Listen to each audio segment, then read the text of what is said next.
ശബരിമല സ്വർണ്ണ കവർച്ചാ കേസിൽ പ്രതിയായ മുതിർന്ന CPM നേതാവ് എ പത്മകുമാറിനെതിരായ നടപടി തീരുമാനിക്കാൻ പത്തനംതിട്ട ജില്ലാ കമ്മിറ്റി യോഗം ആരംഭിച്ചു. മുൻ ദേവസ്വം പ്രസിഡന്റായ പത്മകുമാറിനെ പ്രാഥമിക അംഗത്വത്തിൽ നിന്നും പുറത്താക്കുന്നതടക്കം കടുത്ത നടപടികൾ ഉണ്ടായേക്കുമെന്നാണ് സൂചന. വിവരങ്ങളുമായി പ്രസാദ് MJ ആണ് ചേരുന്നത്. പ്രസാദ്, നമുക്കിപ്പോൾ അറിയാം, ശബരിമല സ്വർണ്ണ കവർച്ചാ കേസിൽ പ്രതി കൂടിയായ എ പത്മകുമാറിനെതിരെ നടപടി തീരുമാനിക്കാനാണ് ഇപ്പോൾ ജില്ലാ കമ്മിറ്റി യോഗമൊക്കെ ആരംഭിച്ചിട്ടുള്ളത്. എന്ത് നടപടിയായിരിക്കും ഇപ്പോൾ?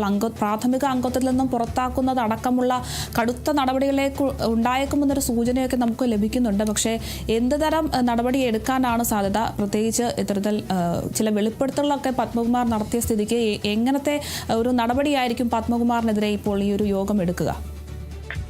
അരുണിമ,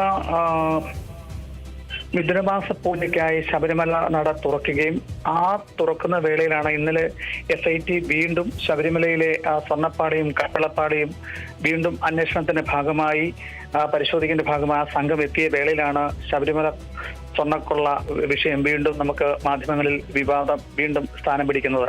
ഇത് പറയാൻ കാരണം സ്വാഭാവിക ജാമ്യം എടുത്ത് ഈ 8ലധികം പ്രതികളെല്ലാം പുറത്തിറങ്ങിയതിനു ശേഷമാണ് എ പത്മകുമാർ വീണ്ടും മാധ്യമങ്ങളിൽ, ശബരിമലയുടെ ദേവസ്വം ബോർഡിന്റെ മുൻ പ്രസിഡന്റ് കൂടിയായ എ പത്മകുമാർ മാധ്യമങ്ങളിൽ ഈ വീണ്ടും സ്ഥാനം പിടിക്കുന്നത്. കാരണം പത്മകുമാർ കഴിഞ്ഞ 60 വർഷമായി പാർട്ടിയുടെ CPMന്റെ സഹയാത്രികനാണ്. SFIയിലൂടെ വിദ്യാർത്ഥി രാഷ്ട്രീയ പ്രവർത്തനം ആരംഭിച്ചു. DYFയിലെത്തി.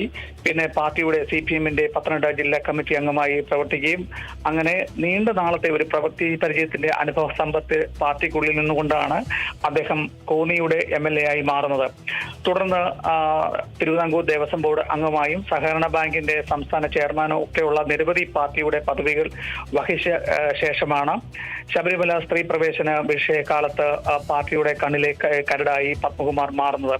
അന്നു മുതൽ പത്മകുമാറിനെ പാർട്ടിയുടെ സംസ്ഥാന നേതൃത്വവും അതുപോലെ തന്നെ സംസ്ഥാന എക്സിക്യൂട്ടീവ് അംഗം, കേന്ദ്ര കമ്മിറ്റി അംഗങ്ങളെല്ലാം പിണറായി വിജയൻ, അന്നത്തെ ആ കാലഘട്ടത്തിലെ മുഖ്യമന്ത്രി പിണറായി വിജയൻ ഉൾപ്പെടെയുള്ളവരുടെ എല്ലാം കണ്ണിലെ കരടായി മാറിയതിന്റെ അടിസ്ഥാനത്തിൽ ഒരു താക്കീത് എന്ന നിലയിൽ ശബരിമല സ്ത്രീ പ്രവേശനത്തിൽ ഞങ്ങളുടെ വീട്ടിൽ നിന്നും സ്ത്രീകളാരും ഇതിനകത്ത് പങ്കെടുക്കുകയില്ലെന്നൊക്കെയുള്ള ഒരു പ്രസ്താവന അന്ന് ശബരിമല സ്ത്രീ പ്രവേശന കാലഘട്ടത്തിൽ ഈ പത്മകുമാറൊക്കെ നടത്തിയിരുന്നു. തുടർന്ന് അതിനുശേഷമാണ് രണ്ടാം പിണറായി സർക്കാരിന്റെ കാലത്തെ വിവാദമായിട്ടുള്ള ശബരിമല സ്വർണ്ണക്കൊള്ള കേസിൽ 8ാം പ്രതിസ്ഥാനത്ത് പത്മകുമാർ ആകുകയും അതിന് ഉദ്യോഗസ്ഥന്മാരും ദേവസ്വം ബോർഡ് അംഗങ്ങളും നിരവധി 8 പേരധികം ആൾക്കാരെ ഹൈക്കോടതി വിധിപ്രകാരം SIT അന്വേഷണത്തിന്റെ ഭാഗമായി ജയിൽവാസം അനുഭവിക്കുകയൊക്കെ ചെയ്തത്. പക്ഷെങ്കിൽ ഇപ്പോൾ അരുണിമ പറഞ്ഞ പോലെ വീണ്ടും പത്മകുമാർ സ്ഥാനം പിടിക്കുകയാണ്.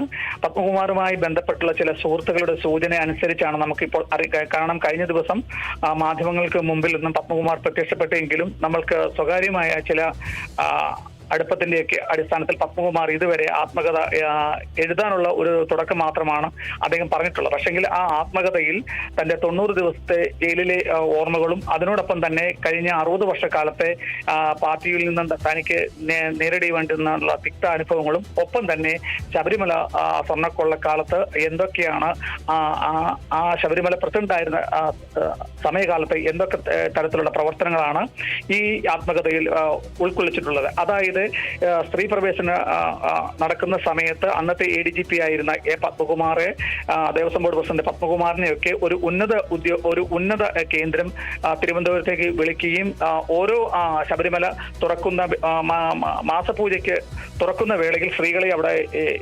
കയറ്റണമെന്നുള്ള ഒരു വിഭാഗത്തെ ആത്മകഥയിൽ പരാമർശിക്കുമ്പോൾ 2018 മഹാപ്രളയത്തിൽ പമ്പാ നദിയിൽ അടിഞ്ഞുകൂടിയ ദശലക്ഷം മെട്രിക് ടൺ മണ്ണ് ഒരു സ്വകാര്യ കമ്പനിക്ക് മുഖ്യമന്ത്രിയുടെ ഒത്താശയോട് കൂടിയാണ് അത് വിൽപ്പനയ്ക്ക് കൊടുത്തുന്നുള്ളതും അങ്ങനെ വിവിധ തരത്തിൽ അന്ന് ആ കാലഘട്ടത്തിലെ സംസ്ഥാന സർക്കാരിനെ പിടിച്ചുലയ്ക്കുന്ന വിശദാംശങ്ങളൊക്കെ ആയിരിക്കും ഈ ആത്മകഥയിൽ പരാമർശിക്കുന്നുള്ള ഒരു വിവാദം കത്തി നിൽക്കുന്ന വേളയിലാണ് ഇന്ന് പത്മകുമാറിനെതിരെ സംസ്ഥാന കമ്മിറ്റി, അതായത് സംസ്ഥാന കമ്മിറ്റി അംഗങ്ങളായിട്ടുള്ള മുൻ മന്ത്രി തോമസ് ഐസക്, മുൻ മന്ത്രി VN വാസവൻ, സജി ചെറിയാൻ എന്നിവരൊക്കെ പങ്കെടുക്കുന്ന സംസ്ഥാന കമ്മിറ്റി നിർണായക യോഗം ചേരുന്നത്.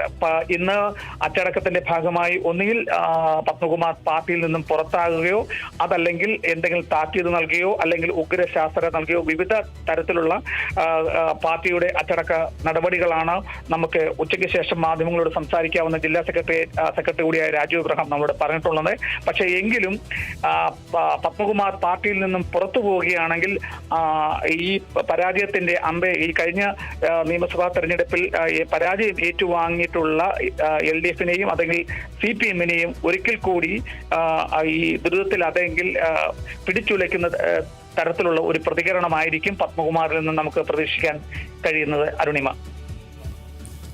ശരി, വ്യക്തമാണ്. ശബരിമല സ്വർണ്ണക്കവർച്ച കേസിൽ പ്രതിയായ മുതിർന്ന CPM നേതാവ് പത്മകുമാറിനെതിരെ നടപടിയെടുക്കാനാണ് CPM തീരുമാനിച്ചിരിക്കുന്നത്. പത്തനംതിട്ട ജില്ലാ കമ്മിറ്റി യോഗമൊക്കെ ആരംഭിച്ചു കഴിഞ്ഞിട്ടുണ്ട്. പ്രാഥമിക അംഗത്വത്തിൽ നിന്നൊക്കെ പുറത്താക്കുന്നതടക്കമുള്ള കടുത്ത നടപടികളൊക്കെ ഉണ്ടായേക്കുമെന്നൊരു സൂചനയൊക്കെ നമുക്ക് ലഭിക്കുന്നുണ്ട്. എന്തായാലും ഈ ഒരു യോഗത്തിന് ശേഷം മാത്രമേ എന്ത് നടപടിയാണ് പത്മകുമാറിനെതിരെ യോഗം എടുക്കുക എന്നതൊക്കെയാണ് ഇനി അറിയേണ്ടത്. കൂടുതൽ വിവരങ്ങൾ നൽകിയത് പ്രസാദ് MG ആണ്.